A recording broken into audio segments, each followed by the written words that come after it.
Ads, bobo yung scriptwriter nila. 4 billion yung budget tapos ninakaw 6 billion.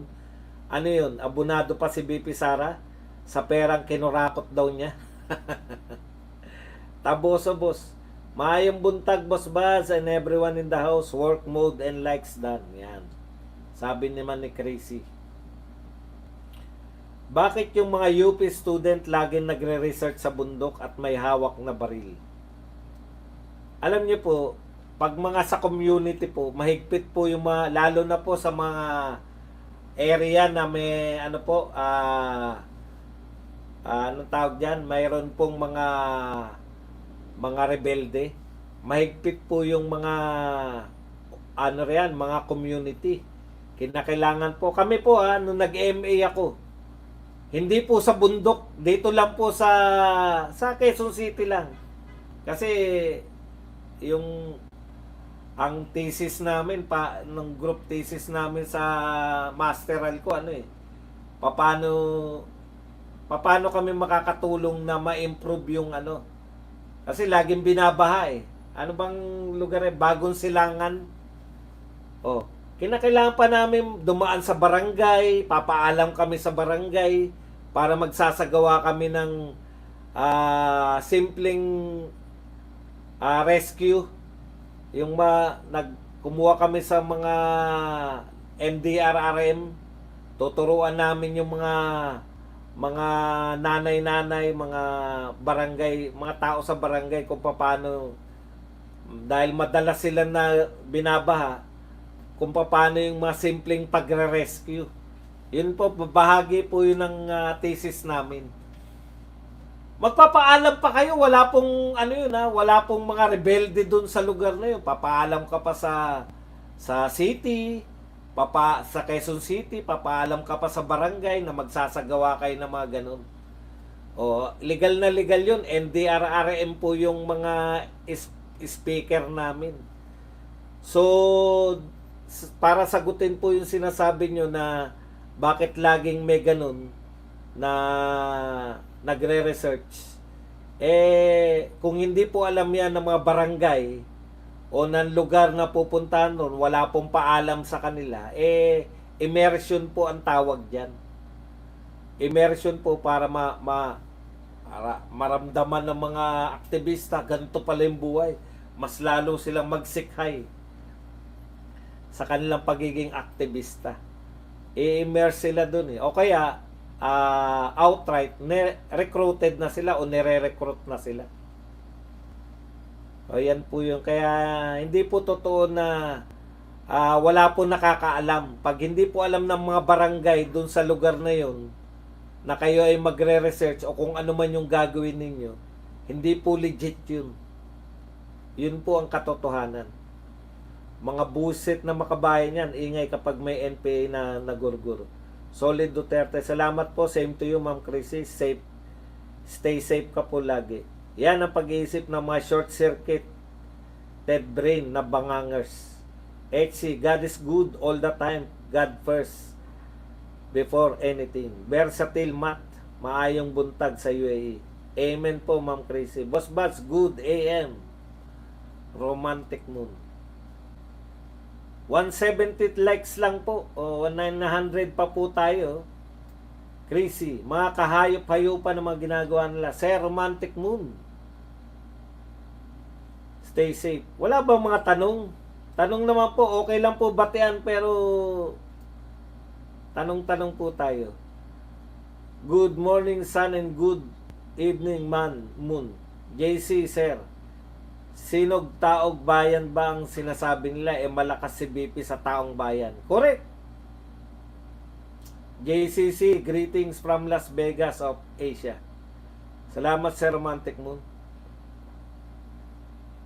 Brooks, ikaw talaga. Sheshe, kumusta po dyan? Baka dinala sa Prague ang mga ninakaw kaya kinakailangan pumunta pa doon. Tama po, Sir Badong. Di na nga maintayin 2028 dahil sa kademonyo nila. Diyan sa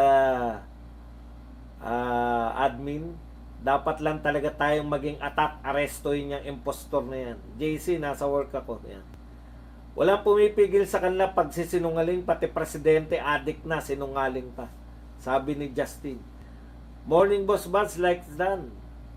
Kahit anong paliwanag yan, Sir Buds, dahil nagbubulag-bulagan rin, makikinig. Alam mo, Nolito, hindi po ako nagpapaliwanag para po sa gobyerno. Alam na natin yan eh. Ako po nagpapaliwanag dito para po hindi na mahikayat o yung mga Duterte supporters din po, maliwanagan yung sa mga nangyayari. Kasi minsan, malakas po talaga yung media eh, di ba? Ang lakas po ng media, ang lakas po ng mga vloggers ng kalaban natin. Magsisikap talaga tayo na sagutin yung mga panlilin lang nila. Hindi po para sa kapakanan po ng gobyerno. Hindi po tayo, para po sa atin, sa mga Duterte supporters at sa mga taong bayan na nililigaw. Yun, umabot sa live. Parang kanina pa yata to. Dito na nga ako sa bandang uli. Sir Buds, kawawa yung mga student na nasawi sa kanilang pinaglalaban. Subalit itong mga leader nila ay nakakampi sa bangag, lalo na sa garapalan na dating EDSA 1. Ngayon, kampi na sila lahat. Boss Buds, best example dyan ay 10 million na time deposit na buwan-buwan ay nire-renew. 1 year, 240 million report sa AMLAC. At sa 10 years ay 2.4 billion yan. Sa 20 years, 4.8 billion. Tignan nyo, 10 million lang. Ha? 10 million lang, wala ka nang dinagdag. Nire-renew mo lang. Pero 4.8 billion na in 20 years. Ganyan po yung ginawa nila dyan. Kaya umabot ng 6 billion. Good day and may God bless you always. Sir Badong, ano daw po update sa Blue Ribbon Committee? May date na daw ba? Wala naman pong wala po silang balak na mag-imbestiga. Yan lang po ang natitiyak natin. Huwag na po kayo umasa dyan. Nagkaayos na pala si Tambaloslos at Lisa. Inayos daw ni Sandra Charis. Hindi po ako nagde-deal sa ano eh. Hindi po ako nagde-deal sa chismis eh. Kung nagkaayos po sila, ibig bang sabihin wala na pong kaso si Remulla? May iba po kung tsorya kay Remulla eh. Si Remulla po, yan po yung tao na yan na hindi po yan yung katulad ni Bongo pero loyal kay Tatay Digong. Wala pong ganun yan.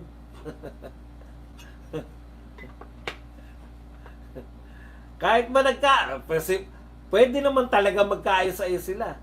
Pero ibig sabihin ba automatic si Remulla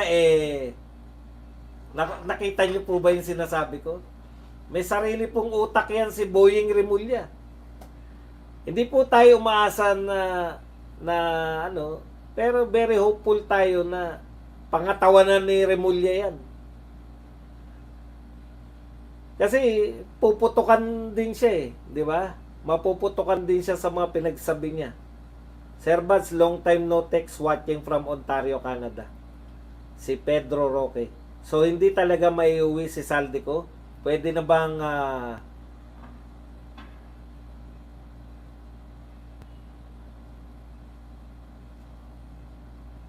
nasa mo yung binabasa ko? Ayun. So, sabi ni Sleepless, so hindi talaga may uwi si Saldico. Pwede na ba kasuhan si Bangag for fake news? Sa kasawiang palad po, wala po tayong batas sa fake news. Alam niyo yun? Fake news lang po ng fake news. Wala po tayong batas pa laban sa fake news. Ang meron po tayo, libel. Ngayon, kung magla-libel po, sino magla-libel? Yung apektado lang. Yan po mga fake news. Wala pong batas po dyan. Yung inuhuli po sa fake news, iba pong batas yung, alam ko wala pang batas eh. Parang susulong pa lang nila. Mahirap pong sabihin na fake news yung isang balita. Tapos may batas, paparusahan ka. Sino nagsabing fake news yan? O hindi. That's what you call courtesy call, sir. Kami nung mag-concert sa US, nagpunta talaga kami sa Philippine Embassy. Di ba? Nagko-concert ka pala sa US, Nolito Gregorio. Pakapi ka naman.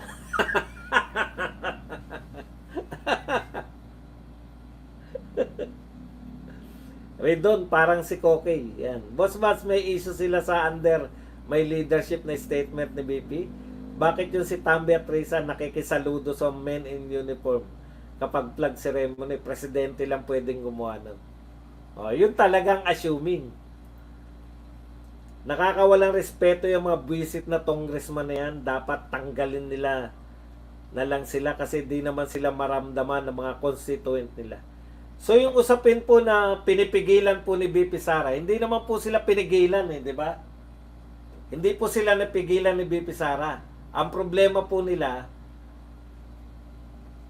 hindi naman nila napatunayan yung bilyon na ninakaw ni BP Sara o kung saan manggaling. Na-freeze asset ni Tambaloslos for 20 days, very funny. Importante rin yun, Lishen. Kasi, kung hindi mo pa-release yan, at meron na pong alam na ni Tambi na sasampahan siya ng katakot-takot na kaso, pwede na pong yan. Pwede na pong i-withdraw mo yan, dali mo na sa ibang bansa. Kaya hindi po hindi po siya walang silbi. Kasi after na na-press na 20 days yan, kung nasampahan pa siya uli ng kaso, pwede pa uling request ng freeze. Ganun po. Yung ikinaso po ni Man Scarpio, kailan po yun mahihiring kaya? Aba, hindi po natin alam yan. 2008 pa lang, nakasal na ang mag-asawang Mans and BPISD. Tapos sinama nila noong 2006 sa ni-reveal. So pati yung hindi pa conjugal asset, sinama nila.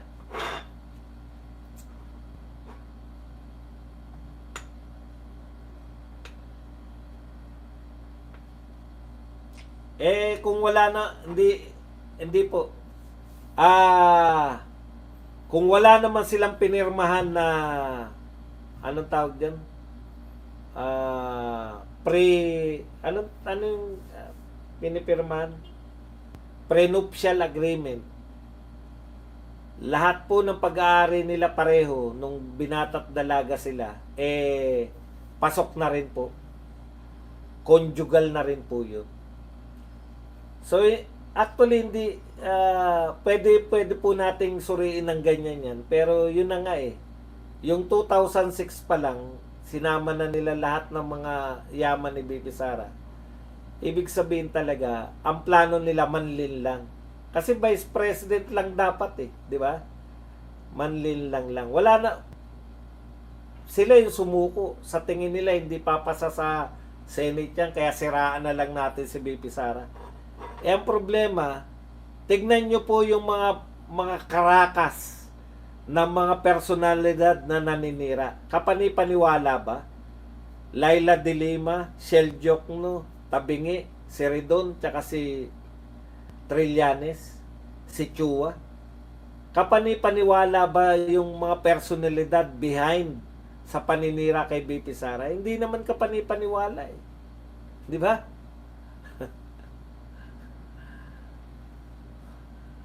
Dati na nilang sinisiraan si BP Sara, tapos sila pa rin pa naninira ngayon. Parang same lang, walang pagkakaiba. Ano ba yung Makabayan Black, Gabriela, Ligo Filipino Students, Aktivista lang, or NPA? Alam mo, Tina, alam mo na yung sagot dyan Ako, hindi ako po pwede kasi may batas na laban sa red tagging, di ba? Pero yung hinala mo, yun na rin hinala nating lahat. Hindi lang pwede sabihin niya. Kasi siyempre, sampahan ka naman yan O red tagging yan. Hindi po tayo dyan. Walang katotoran yung mga ganyan. Pero yung kung ano yung iniisip mo, malamang yun na yun. Sir Bads, kulto tayo ni Tatay Digong. Ang oras dito sa Ontario, Canada ay 11:21 ng gabi. Ma'am Lishen, oo. Nga, akala ko mapipris ng matagalan ng properties ni Tambaloslos. Yung pala 20 days lang kainis. Tama ka, Boss Bad. Si Remulla, Balingbing. Yan, kakampiyan ni Binay nung noon nang magkita niyang malakas si FPRRD, lumipat siya agad. Ngayon naman, kakampi niya si Bangag. Di ba? Pwede rin siya, may tendensiya po siya na magpalipat-lipat. Ipaalala lagi sa mamamayang Pilipino yung sa flood control at mali-malitang pera, Sir Bads. Kahit po hindi natin paalala, yan po yung laman ng mga balita di ba? Yan yung si Martin. Si Martin ay nagre-represent ng malawakang korupsyon sa flood control. Habang binabalita natin niya sila Boying, sila Martin, yan po yung laman nun. Ano ba ang topic ng mga yan? Watching from Czech Republic, Marlon Dumaslan. Boss, tsaka immune si BBM habang presidente siya, kaya hindi pwedeng kasuhan. Pero pwedeng impeach. Nakuha na ni Boying ang gusto niya, hanggang doon lang loyalty niya. Di ba? Pwede. Kaya yung sinasabi nyo na magiging loyal yan, sa salita niya nga, hindi siya loyal sa ibang tao pa. Assuming si Sisa virus. Boss, question, bakit sa Batangas lang ang may ayuda? Why not all throughout the Philippines? Kasi lahat tayo taxpayers. Kasi taga ron si Recto. Si Recto po ay anong tawag dyan? Executive Secretary, Little President. Love your own muna. Yan po yung pagkakaiba ni Tatay Digong. Si Tatay Digong, dahil siyang presidente, hinuli niya yung Davao. Hinuli na nga yung Davao, inuna na nga yung mga ibang lugar. Nung pinondohan na po yung Davao, nagsiangal pa. Sobra naman kayo. Hinuli na nga sa pagbabudget yung Davao. Natural, sinabi ni Tatay Digong na hinuli lang. Pero hindi ibig sabihin na hindi po pondohan sa second part ng kanyang termino. Ang ibig sabihin ng inuna lang, karamihan po kasi na nagiging presidente, inuuna nilang buhusan ng pondo yung kanilang lugar. Si Tatay Digong po, yung persap ng kanyang pamumuno, inuna po yung ibang lugar bago yung Davao. No second part, pinondohan niya naman yung Davao City. Grabe naman kayo. Ako lang ba nakapansin doon sa panganid DOJ bida? Ano ba yung panganid DOJ bida? Ano bang kapansin-pansin? Hindi ko na audition piece ni Boying yung kaso ni Tambi para sa nomination niya sa SC. Gusto niyang pumalit kay Gesmundo sa November. Tama, Ma'am Crazy. Yan. Mas mahigpit po kasi sa sa Supreme Court. Talagang yung qualification, ewan ko kung yung ombudsman pwedeng pumasa sa Supreme Court. Tama, Ma'am Crazy. Boss, ano ba ngayon ang Makabayan Black, Gabriela? Parang nabasa ko na tong... Sir Bas, ano take mo sa ginawa ni Director Matibag kay Congressman Santiago? In the first place, ano ba muna ginawa niya kay Congressman Santiago? Pasensya na po kayo, hindi ko pa po alam kung ano po ang ginawa niya kay Congressman Santiago. Pasensya na po. Hindi ko pa po nababasa yan. Sir Romantic Moon. Pero kung sasabihin niyo po kung anong ginawa niya, at may ideya ko, magkaka-ideya ko, masasagot natin. Boss Bas, nung sinabi ng tanim witness ni Risa na nabayaran siya para mag-witness, dinimanda din siya ni Risa sa logic ni Llamas. Guilty na si Risa kasi nagdemanda sagutin mo yan, Llamas. like pa more po tayo, guys. Pero hindi po, magkaiba po yun Wala naman pong tanim witness yung pamilya ni Mans Carpio at ni BP Sara magkaiba po yun. Kasi po nalabag talaga yung kanilang yung kanilang karapatan na wag kalkalin ng kanilang mga ari-arian. Lahat naman ng tao siguro gano'n. Sir Bad, sabi ni Atty. Kapunan, di daw po saklaw ng bank secrecy law ang impeachment. regarding po sa isinampang kaso ng asawa ni BP Sara sa AMLAC at BSP. Ang tanong, impeachment ba yan? Yung ginagawa nila o hearing? Kaya nga po, kung tayo po magsasapantaha, siyempre, abogado rin naman yung mga abogado ni Mascarpio. Mismo si Mascarpio, abogado rin. Abogado rin si Kapunan. Pag mga ganyan po na usapin po ng mga batas-batas, pare-pareho po may katwiran lahat yan. Kaya nga po may korte. Nakuha nyo? Siyempre tayo, papanig tayo rito kay Mascarpio. Ganun talaga. Papayag tayo kay BP Sara. Pero kung katwiran po, nangatwiran po yung magaling na abogado at paniniwalaan na natin, para saan pa po yung korte? Korte po magpapasya niyan. May katwiran po lahat ng abogado.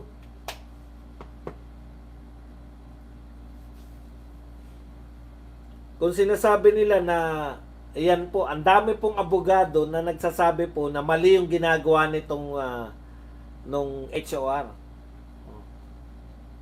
Marami rin naman siyempre magsasabi na tama sila.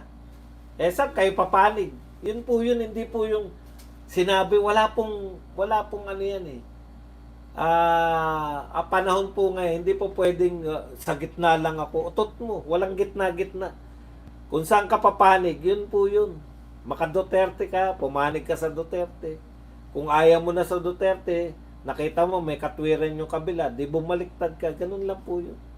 Pero hindi porke po sinabi ni Kapunan, totoo na. Boss Bats, ano masasabi mo sa pagtaas ng singil ng Meralco sa atin? Gagamitin daw sa government projects daw.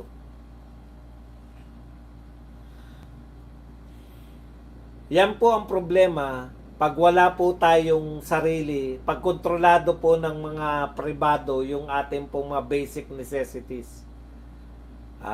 Tubig, kuryente, gasolina. Diyan po talaga, lagi tayong nakaasa sa kanila. Kasi private sila eh. Di ba? Gusto nila magtaas. Kaya mali po talaga ang privatization. Yan lang po yun sa pangkalahatan, mali. Bakit? Ano ba ang purpose ng private company? Kumita. Ano yung purpose ng gobyerno? Maglingkod. Supposedly, ang matinong gobyerno, public service. Ang private institution, kumita. So, dun pa lang yung isa gustong kumita. Yung gobyerno gustong mag-public service. Yung nasa public service, pag-aari ng gobyerno, ang pangunahing layunin hindi kumita kundi mag-public service. Ibinenta mo. O yung sa kaso po ng Meralco, ipinamigay mo sa pribado. Ganyan po kabugok yung mga dilawan na yan. Pinamigay lang nila Meralco, hindi naman po binenta yan. Pinamigay lang. Dating pag-aari ng gobyerno, pinamigay. Pukinang. Tapos yung pinagbigyan natin, binenta. Nakikinig lang ang lola nyo working. KND. Boss Bas, ano masabi mo sa pagtaas? Kaya, in general, ganyan po yan. Ang privatization, palpak yan. Kunwari, palpak po yung patakbo ng gobyerno. Gobyerno yung palpak. Hindi po yung, kunwari yung NAIA. Ang ganda ng patakbo ng panahon ni Tatay Digong. Ang pangit ng patakbo, panahon ni BBM. Ang solusyon, hindi tanggalin yung mga palpak. Kung hindi binenta yung NAIA na di ba? Pagpapatakbo ng NAIA, binenta. Ganun ang utak eh. Alam nyo, tandaan nyo, tuwing may magbebenta, may kumikita. Wala pong binenta na walang nangumisyon.